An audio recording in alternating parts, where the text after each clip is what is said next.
Good afternoon and welcome to everyone who's tuning into another live session from Shenton Safaris. We're coming to you live from the last Waterhole hide at Mwamba Camp, part of Shenton Safaris in South Luangwa National Park, Zambia.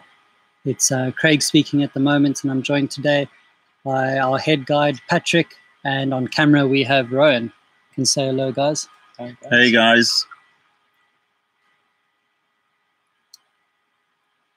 So another beautiful day here in the bush, and already I can see people are logging on to see what we're going to see today. We'll be with you guys for about the next hour. So all of those guys at home, just how we've done in previous sessions, you're more than welcome to type any of your questions into the chat column on the right-hand side. Send through those questions and we'll see what we can get to today.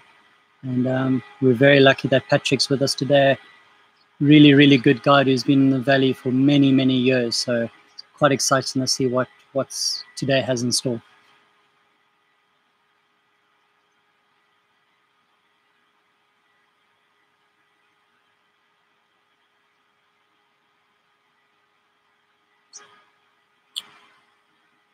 So last time we came to you guys live, it was a little bit overcast and we had some large clouds that had been building up and some thunderstorms that had been raining in the area. Most of the clouds have all dissipated and we're back to clear skies in the valley here in South Luangwa, and the sun is out, and today we've got some beautiful birds that are occupying the watering hole at the moment, and our resident hippo is also here like always. But it's set to be an interesting day. I can't wait to see who comes down today. In terms of temperature, we're not as hot as what we've been in the past. Today was probably around the mid-30s, I'd say. And we're probably sitting around 30 degrees at the moment and slowly cooling off as we're going late into the afternoon.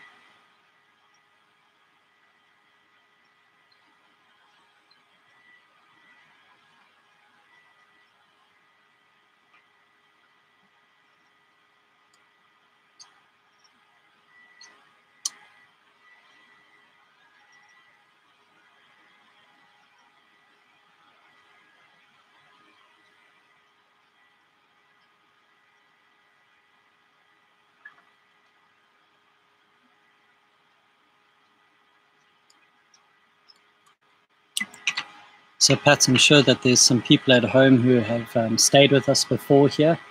No doubt, I'm sure we'll have some comments coming through of people saying hello who have seen you or met you over the years because you've been here such a long time.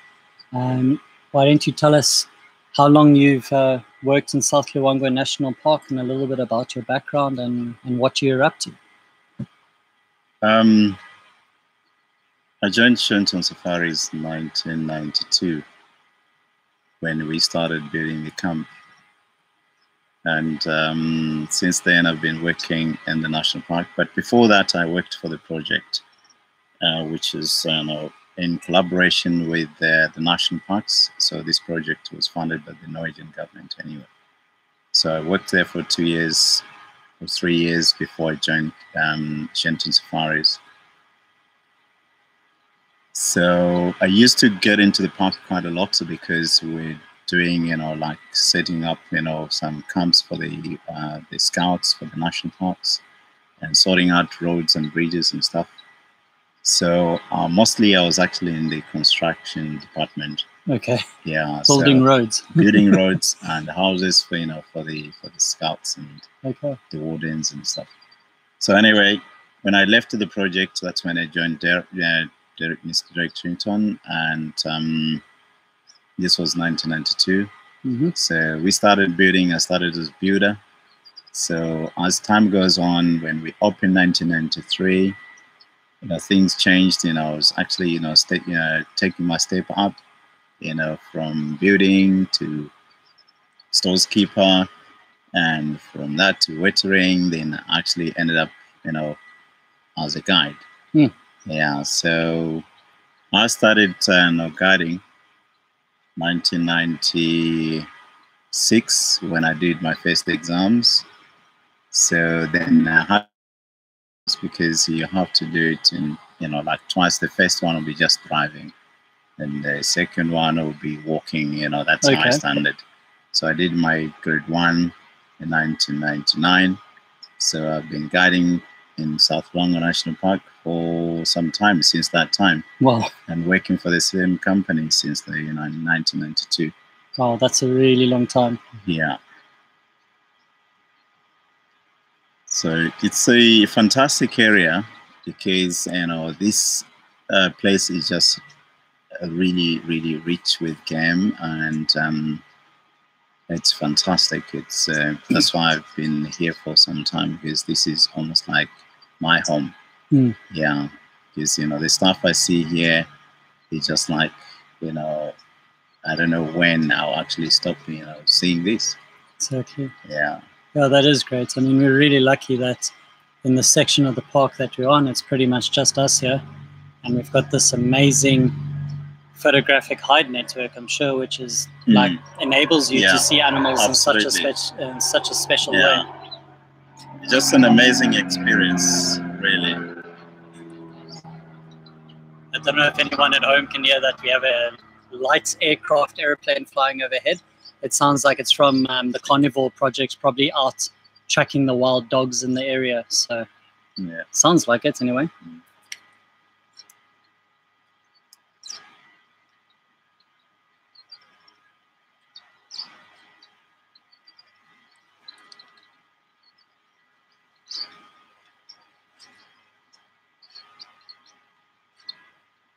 Well, Pat, it's really great to hear how you started at like a grassroots level, and what made you decide you wanted to be a guide?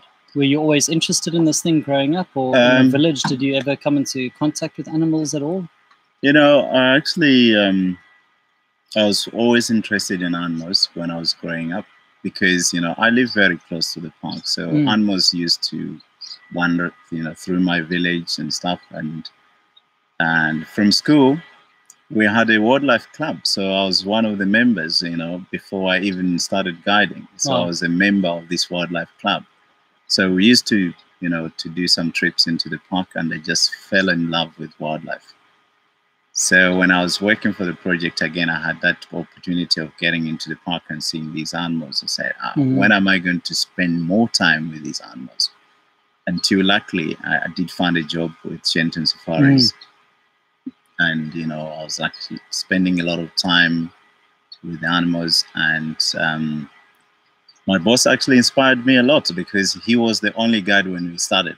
So I used to drive around with him, doing the spotting and etc.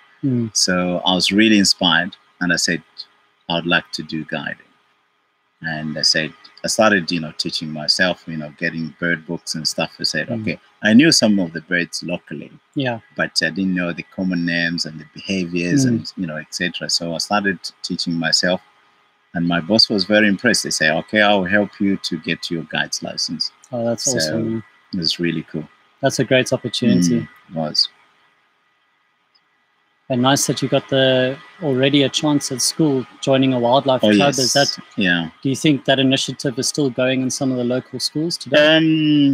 Unfortunately, it is going, but it's not as it was in those days when I joined the club. But, the club is not really there in most of the schools.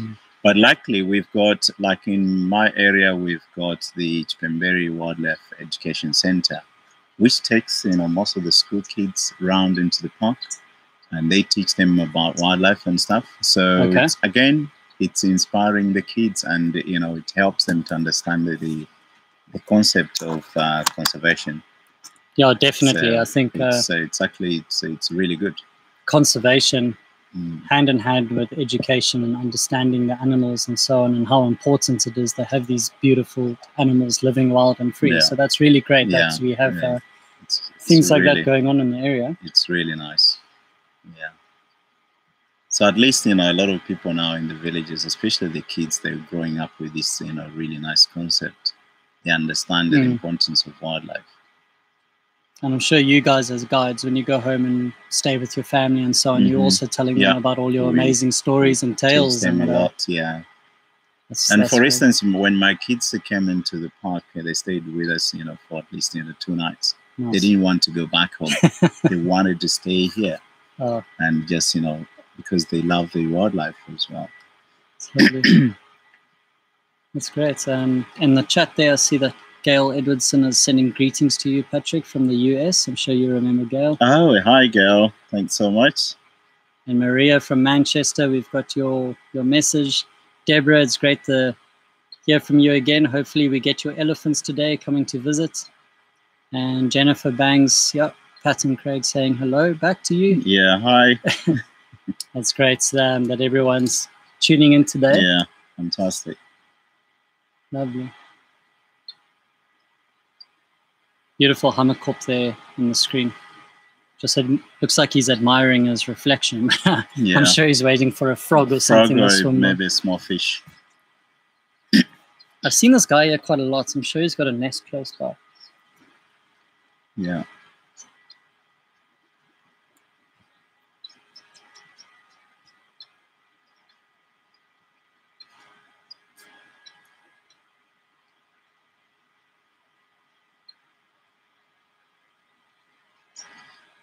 You know, a lot of people out in the villages, they think this bird has got one eye because the way he puts his head, you know, so sometimes the way he walks, he just puts the head on one side and looks like he's got one eye. But he's got two eyes. And it's a very common thing out in the village. They think, you know, the bird has got one eye. Yeah, it always amazes me when I watch these birds moving through the water and hunting, how they are looking into the water, watching a fish or whatever the case may be, and they still have to work out in their brain like how the light is bending on the water to strike just below the fish to actually catch it. And it's actually amazing how they do it. If I think of something like a kingfisher or a fish eagle that's got to do all that while flying, it's quite incredible.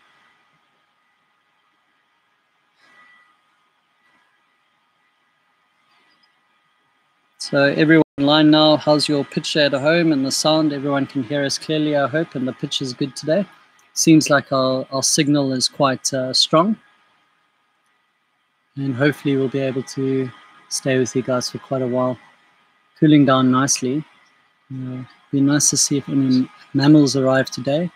Although the other day we also had a fantastic day where it was just lovely birds. We'll see what we get today. There were some elephants here earlier today. Some of our guests were amazed. There was actually a very, very pregnant elephant here. Stomach was hanging really low and looked like she was getting ready to give birth any day now. So that was really interesting. So we'll have to see what happens. Really cool if she can give birth right here. Yeah, can you imagine? Well, I mean, it's not impossible, but I think I've never seen it in the bush. You know, to see animals give birth is quite tough, except for impala, if you've got your timing right. But she was by herself, which is quite strange because I know the females like to be surrounded by the rest of their family when giving birth. So.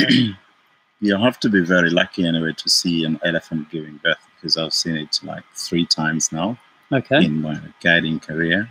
We're talking over like 26 years now in the bush. Even more, you know, because the first one I saw was outside the park. Oh, wow. Just on the edge of the park. Jeez. The whole family was there, and you know, it was quite amazing. It was an amazing ceremony.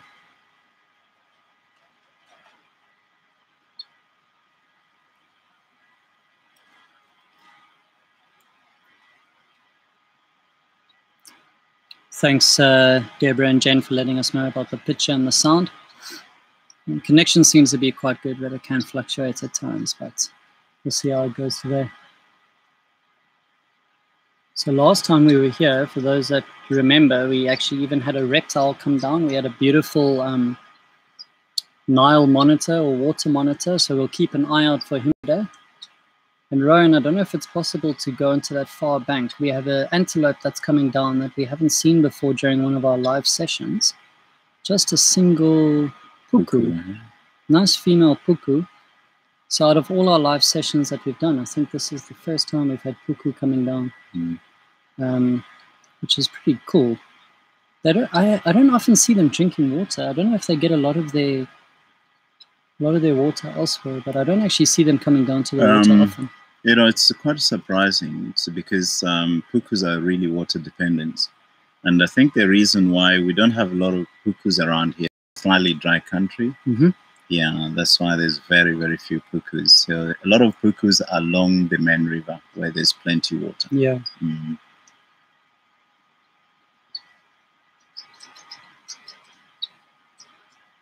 So that would be similar. They're part of the cobus, so they'd be similar to waterbuck. Yeah, to also waterbuck quite water and dependent. lecheways. Yeah, yeah. And lechway look quite similar. I've never actually seen one, but Yeah. I've seen pictures and they look really similar.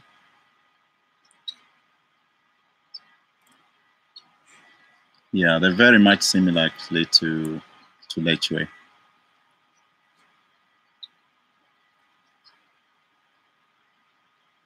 So that puku is gone because he's alone, and she just feels really vulnerable to drink because there's no one to keep an eye out there for the lion and leopard and the other stuff. So she's very, very skittish. So hopefully she's gonna come back, you know, to drink. She hasn't drunk yet, so she will come back. She's really thirsty. Sure. So Jennifer's telling us about how she sees puku more on the hippocamp, and that would make sense because that's along the main river. So exactly what you were saying. Yeah.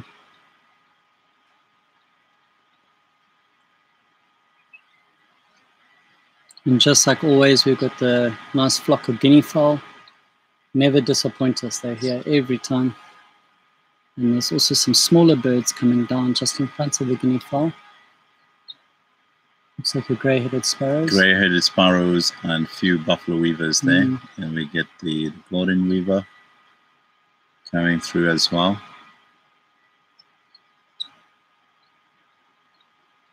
And right in front of us, a greater honey guard again, which is quite a nice bird. But he's up and down. See if we can get him a bit later.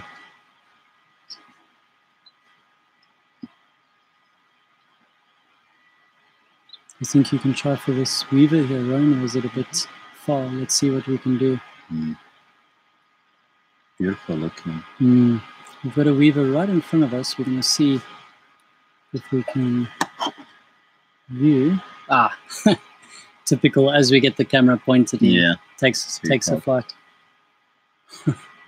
It's amazing how they do that. Sometimes they can sit so perfectly still and you admire them, and as you pick up the camera, they're out of it.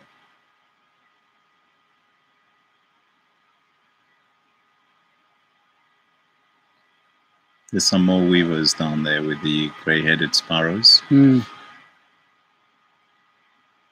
a nice one. So the weavers we're referring to are the bright yellow birds. There's one in the middle of the screen at the moment.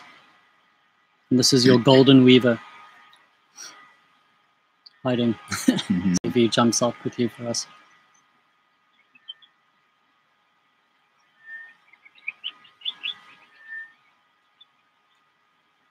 Just a head sticking out there. Ryan, if you zoom out a bit, you might get this other one. The other one is out, yeah. There we go. Yeah, much better. They're really playing games with us today.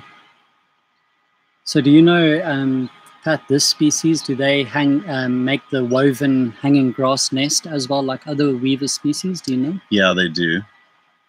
And I'm not sure if they behave the same as the mast weavers and lesser mast weavers, because usually, you know, the male constructs the nest, and when he's done with the construction, he invites the female to come and have a look at it. So if the female is not happy with the nest, then she will never deposit eggs in that. That means there will be no mating. So the male has to demolish the nest and start all over again. But with the golden weaver, I'm not sure. I'm sure they do it, but I've never seen them doing that. But I think they do it as well. So some nice lovebirds coming in.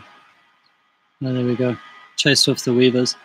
Well, that's quite tough. You spend all your time building the nest, and then if your wife's not happy, you've got to destroy it and start over. You have to destroy it and start again. And like the other weavers, do they build their nest hanging over water generally? Yeah, a lot of weavers, they do that, especially the lesser mast weavers, because they use water for security. You know, if they pick up a tree which is very close to the river, they'll actually choose the branch which is overhanging the water so that there's no baboons getting to the nests, okay. janets and other creepy crawly things like, also monitor lizards. Yeah, sure. So they use water for security, actually. But clever. I've seen the master weavers. I've got a tree at home, and there's a lot of master weavers coming to nest up in that tree. And sometimes they like to build their nest next to the pepper wasps. Oh, nice. Yeah, so that's they also use a the good wasps security actually system. For security, Bit of a symbiotic relationship. Symbiotic relationship, yeah. So it works well. I don't think the paper wasp benefits, though. I don't think so. I don't think so. I think the weaver benefits a lot because whatever comes to the nest, the wasps will attack it. Yeah, I've had the misfortune of being stung by a paper wasp before when I first was studying to be a guide, and you go out and collect samples of different trees for identification purposes. And I was busy cutting a branch of an acacia tree, and I didn't know that there was a paper wasp nest on the branch. And I got stung quite severely. I learned my lesson, and now, before I start climbing a tree or cutting branches, I double check, triple check, just to make sure that I'm not upsetting those guys. Yeah, it's a mistake you only make once, so that's quite clever of the weavers to use them. Yeah, they actually use those I guys. heard that I think your blue waxbills do something similar. They also try to build close to the paper wasp. Close to the paper wasp nest.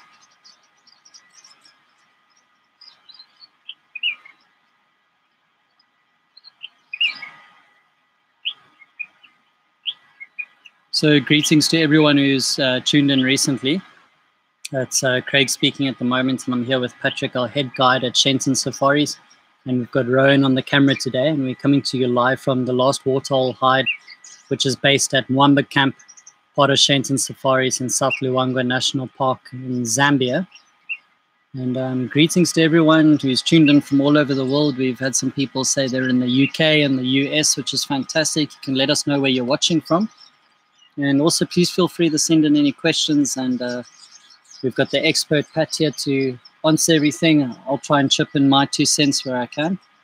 And just great that we've got all of you with us here today.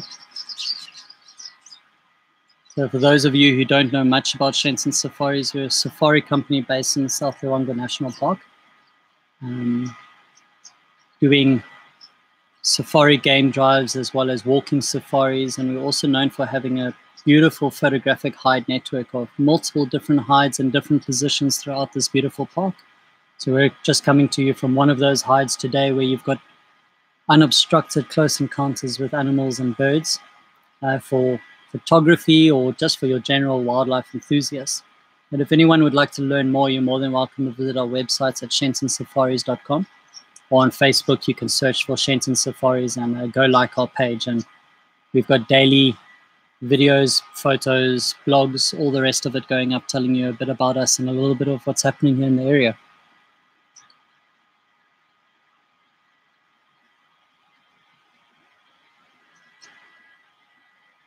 Nice helmeted guinea fowl there. Yeah. You're having quite a long drink.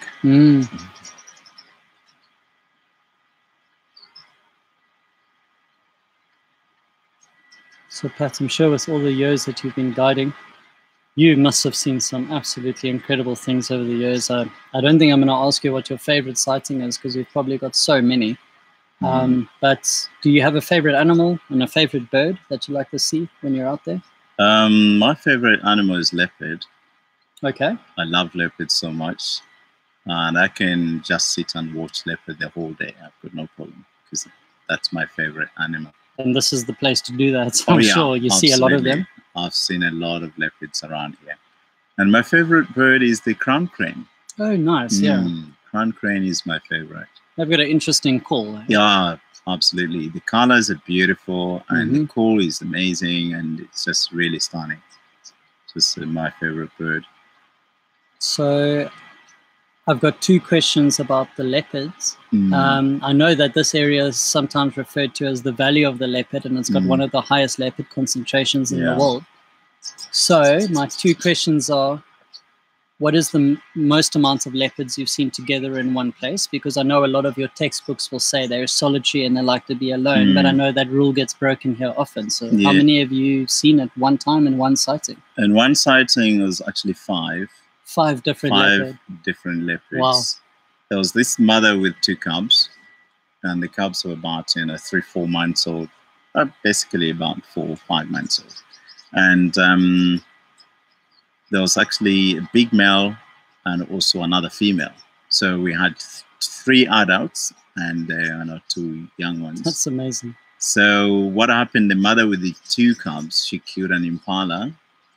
Then she hoisted it up in the tree.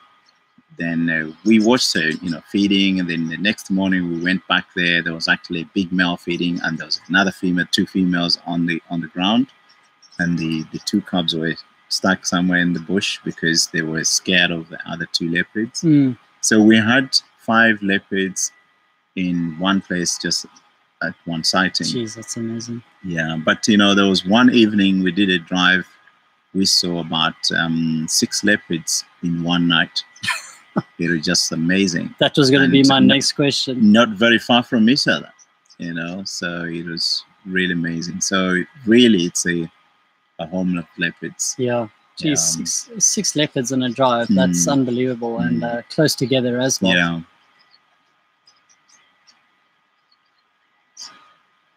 And I think the really interesting thing, though, is, from my experience in the bush generally, in areas that have lots of leopard, you don't find a lot of lion. But I think in this area we've got a bit of both. We also have lovely lion prides. We're very lucky because we've got 3 different prides.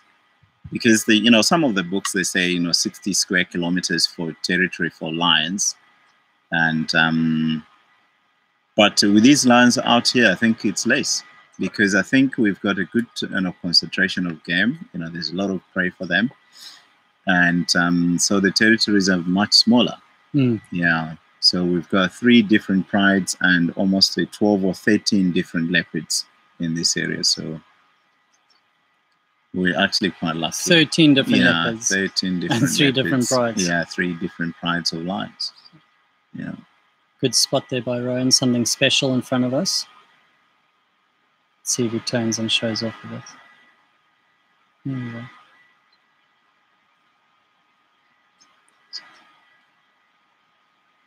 Oh.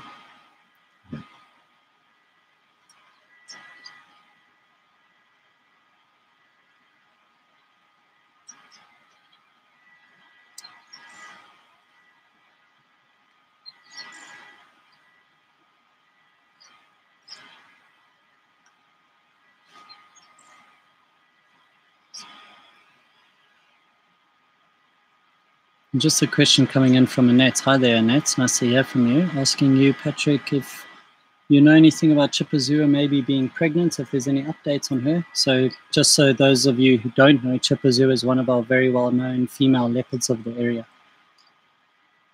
Yeah, this is what we think, because we saw her, mating with one of the males, though they were doing it under the bushes.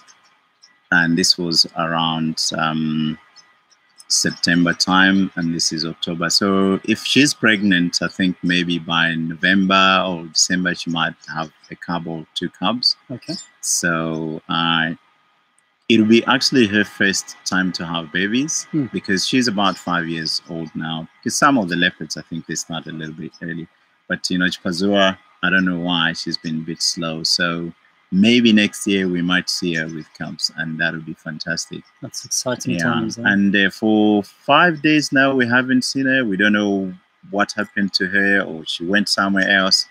But this morning, we saw her up in the tree. Oh, nice. Yeah, so hopefully this afternoon the guys are busy watching her. Beautiful. So she's back in the area.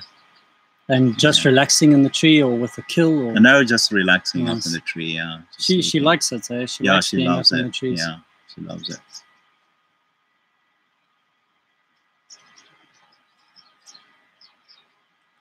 And a question from Deborah asking about the Hollywood Pride, if their numbers are improving, if they're doing better, because, in 2016 they struggled a bit after losing their dominant males. I think their numbers deteriorated going into 2017, but an update on them? How are they doing at the moment? At the moment, they're still struggling, as far as I see them, because to start with, the beginning of the season, there were like 8 females and with 2 cubs, so that's about 10. Mm-hmm. Then suddenly there was one of the females was actually quite sick and maybe old age as well, and she disappeared. So we reckon she died. Shame. So they were down to like maybe 9. Then suddenly the mother with 2 cubs the 2 cubs disappeared, and the mother also disappeared. So we're down to 7. Wow. No, 6 rather this time. There's 6 adults. So the 6 adults have been with the nomadic males, the 4 nomadic male lions who are actually quite new to the area. So we think maybe they might settle down with those 4 boys, but the boys are a bit undecided at the moment because they've got so many prides around here. Yeah. So we've seen them with the Kapanda pride, we've seen them with the Hollywood pride, and now they're pushing to get into the Mwamba Kaingo pride, the biggest pride in the area. But that pride, the biggest pride, hasn't accepted the 4 boys yet. So the boys are still doing their nomadic life. So they also disappeared for 6 or 7 days. We didn't see them until this morning. We saw them again. Nice. So they're back in the everyone's area. made an appearance. Yeah, an appearance. I think maybe because of the rains, we had some showers, which actually filled up some reservoirs inland, so the game was dispersed. Also, the lions actually followed the game as well inland. Sure. So yeah, Hollywoods are still struggling. Hopefully next year they'll settle down with those boys. Yeah, I guess if they can get those 4 males as a permanent feature, then it will help them a lot. Yeah, it will help them a lot.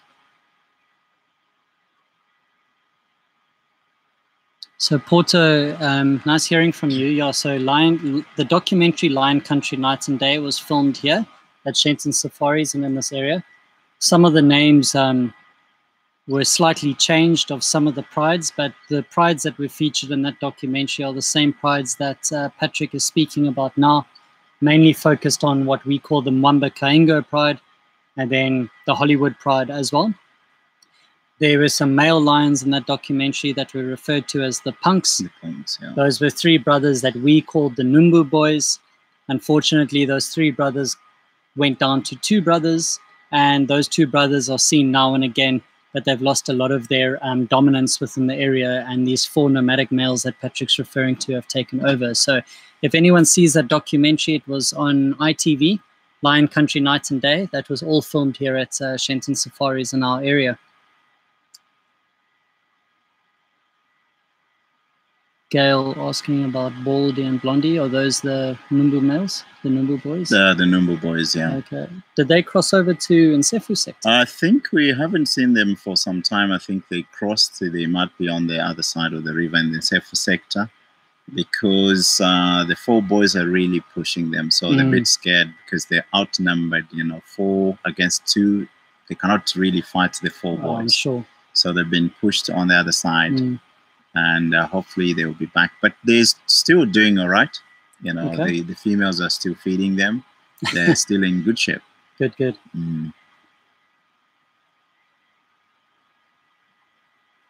Lovely, nice, calm day down at the Waterhole. Mr. Resident Hippo doing his thing. Just wallowing and keeping cool. The temperature's dropping quite nicely now, probably going into the high to mid-20s now. And this hippo's half awake, just opening his eyes every now and then to see what's going on. Again, just waiting until it gets dark, and then he'll leave the water and go do his thing, go do some grazing for the night. But besides the puku, I think those are the only 2 mammals that I've seen this afternoon. No impala, no baboons. Deborah asking about this hippo. Yeah, I think he definitely has moved, We only see him in the daytime, and it's normal behavior for him to just sleep and conserve his energy during the day. But as soon as the sun sets, this guy actually sometimes wanders right through the middle of camp. We've had him walk right through right past our dining area while we've been having dinner before. We have a lovely bird bath as well in the middle of camp with some clean water. He comes and drinks the water out of there most nights. So we saw him last night walking through the camp. So some People think he's a bit of a statue and he never moves, but he just likes to get out and about at night time. Rests during the day. There was a friend here earlier. There was two. I think his friend has moved off already. Maybe he'll return a bit later. Mm.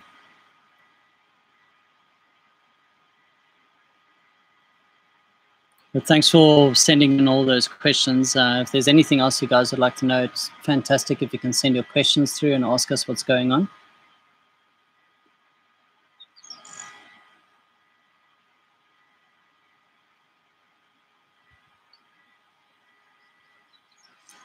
Rowan, do you think you could try for this white-fronted bee-eater, or you'll probably... No. No, not took off. Wait for it. No, there he goes. As I mentioned him, he flew away. I think they know their name as we speak about them if they go. All right, let us know about that picture at home. I see a comment from Lindy there about the green lines. Hopefully that goes away quickly. It could just be a connection issue. I'm sure it will all come right now. And a nice question from Christine coming through, asking if there's any cheetahs in the area. Pat, can you let us know a little bit about the cheetahs? Cheetahs, not really, though there have been some records like in the 70s, you know, the last sighting, they said, according to the legends who I spoke to in those days, they said the last sighting of cheetah was 1972 across the line plain. We've got a beautiful line plain, which is really nice and open. So one cheetah was sighted there around, you know, that time. That was around 1972. So basically we say, no, there's no cheetahs in Luangwa.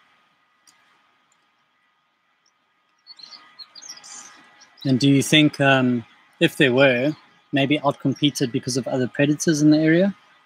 I reckon, you know, because we've got lots of leopards and also lots of lions, maybe, yeah, the competition was very stiff for them. So eventually they disappear.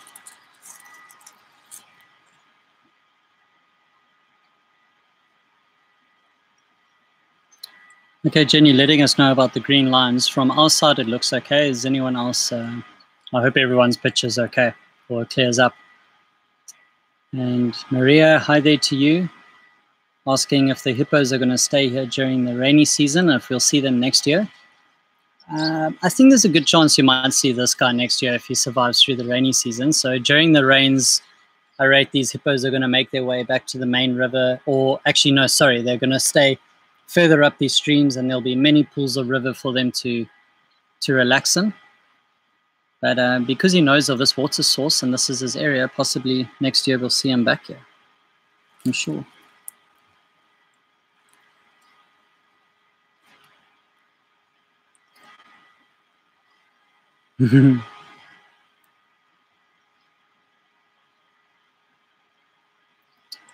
Yeah, thanks, Craig. Yeah, the sound is good, especially when you hear all the buffalo coming down to drink and some of the elephants making noise and the baboons barking.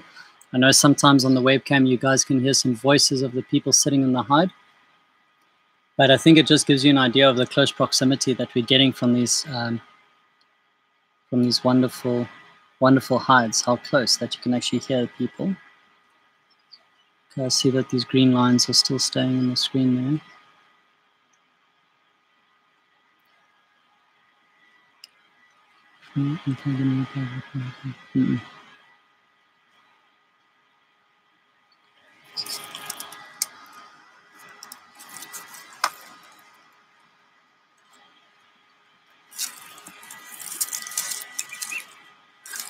Sorry to hear that some of you guys have got a disrupted picture.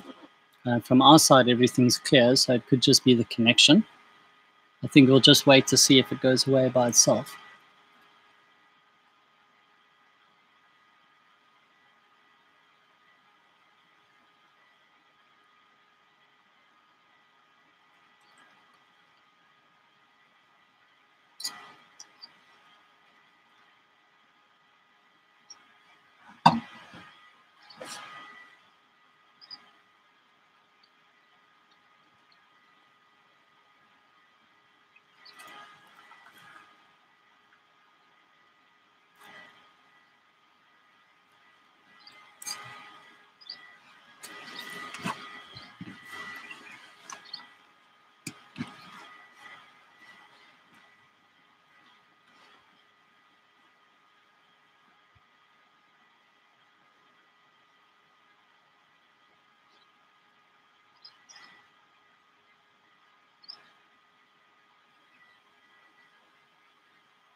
Well, thanks there, Craig. I totally agree with you.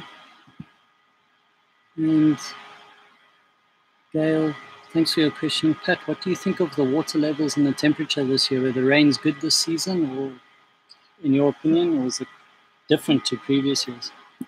Different to previous years, but I must say this year wasn't too bad. But we had almost like 40-something days without rain in February, and February it's actually the peak of the rain season. Then we had no rain, so the rivers started dropping, and suddenly the crops died. So the rains actually came back. It was towards the end of March, April. So towards the end of March and April, the rains were okay, which managed to feed some of the lagoons. So that's why the river still got enough water for now, and it's still flowing. Because I remember, I think it was 2015 or 2016, the river almost stopped flowing because it was so dry. The fish was dying and it was really hot. So this year, so far, so good. It's still looking good. Okay, cool.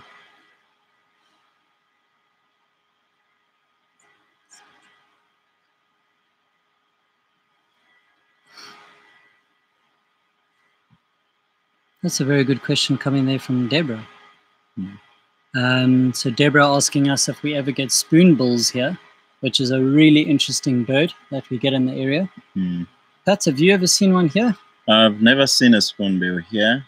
I've seen lots of saddlebird storks, and a few marabou storks. Then we get a pair of fishy eagles, which does the fishing from here. So I reckon maybe the concentration of fish is less. That's why we don't get a lot of other birds doing the fishing here. But I've seen saddlebird storks and herons and marabou storks doing the fishing. Okay, so just not the right habitat really for the spoonbill. So anyone at home, if you Google spoonbill, you'll see a really interesting bird that's got it's a white bird, like almost like a stork basically, with a long red bill, and the end is very flattened. It almost looks like a small plate at the end, and it's round like a spoon. Yeah, that's where the name comes from, of spoonbill.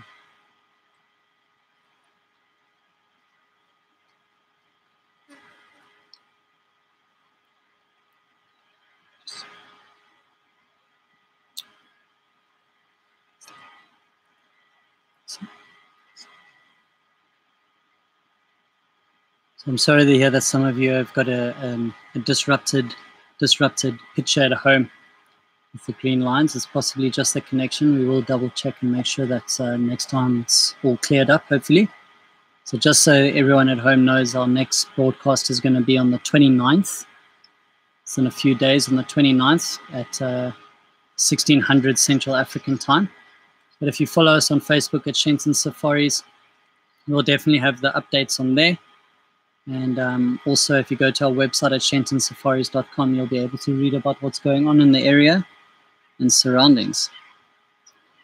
But, it's great of all of you to tune in today and to see what the Waterholes had. Just lovely birds today and a really calming scene.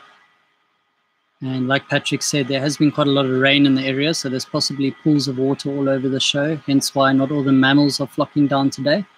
But hopefully by the 29th, if we have the same weather conditions now, maybe it will be a bit busier. But today's just been lovely, and thanks for all the questions that have been sent in. We'll stay online for another few minutes with you guys that do have a clear picture at home. And yeah, be sure to tune in next time on the 29th. So you can send in any of the last questions if you like, and we'll see what we can answer for you guys before we go offline.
Deborah, we just choose the dates of the session as and when we can, and there's availability.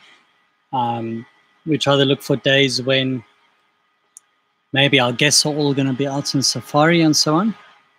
At the end of the day, these hides get really busy with our guests enjoying it. You can imagine how great it must be to sit in person. You will definitely know what it's like to sit in these hides in person and to see all the game coming down. So that's kind of how we pick the dates. Our next broadcast on the 29th is going to be one of our last broadcasts as we're coming to the end of the season. But we'll definitely update you guys as to when and how. I think here at Mwamba is about 1 week left of the season, and things will start coming to a close after that. And as an original bush camp, everything will get taken down until next year when we'll have to rebuild the camp from scratch again. So with that, the webcams will also be coming down shortly. Down for a few months, and I know everyone has withdrawal symptoms while they're down. And next season, we'll get them up and running as soon as possible. Yeah, shame.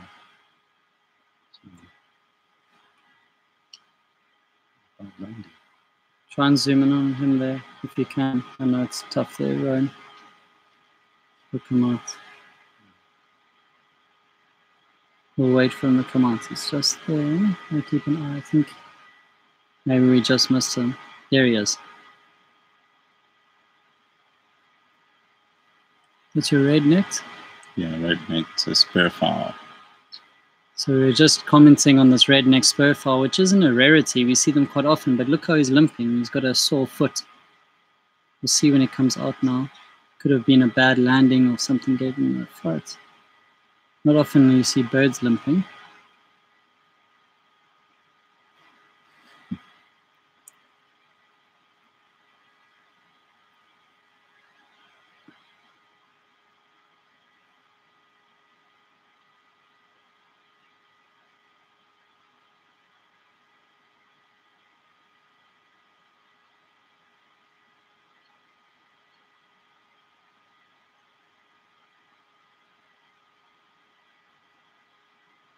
You can see a red-billed oxpecker there just behind the tree stump, and your Cape turtle dove on the right-hand side of the screen. And we're waiting to see if this, whether that oxpecker's jumped up on the tree stump a bit better. There's a few of them, and these guys would have been down here just feasting on this hippo. Well, not on the hippo, but on the parasites on the hippo skin.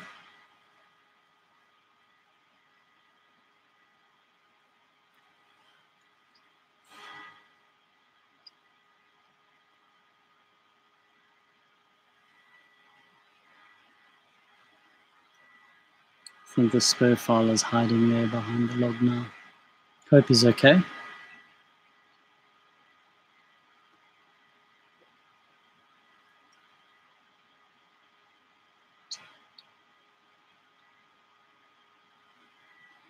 I just want to say thanks again for everyone joining us today. It's been great and lovely, peaceful scenes down here at the Waterhole this afternoon. Sorry for anyone who had a disrupted picture today. Please tune in on the 29th at 1600 Central African time for another broadcast, and hopefully a bit busier. We'll see what happens then, and we'll make sure we get all these technical issues sorted out. But yeah, from me, Craig, thanks very much. It was great spending time with everyone today. And Pat, thank you very much. Thanks so much, Craig, and thanks to everybody.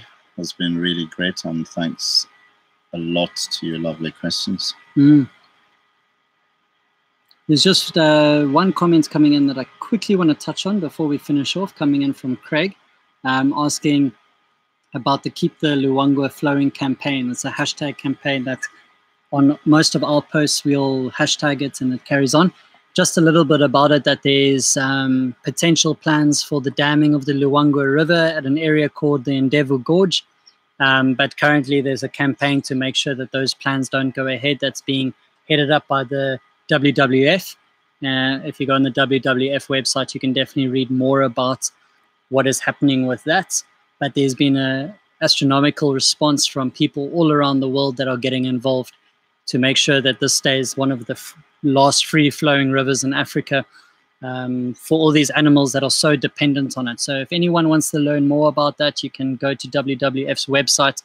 You can also read about it on our website, shensensafaris.com, and where you can learn a little bit more about what's going on here in the Luangwa Valley.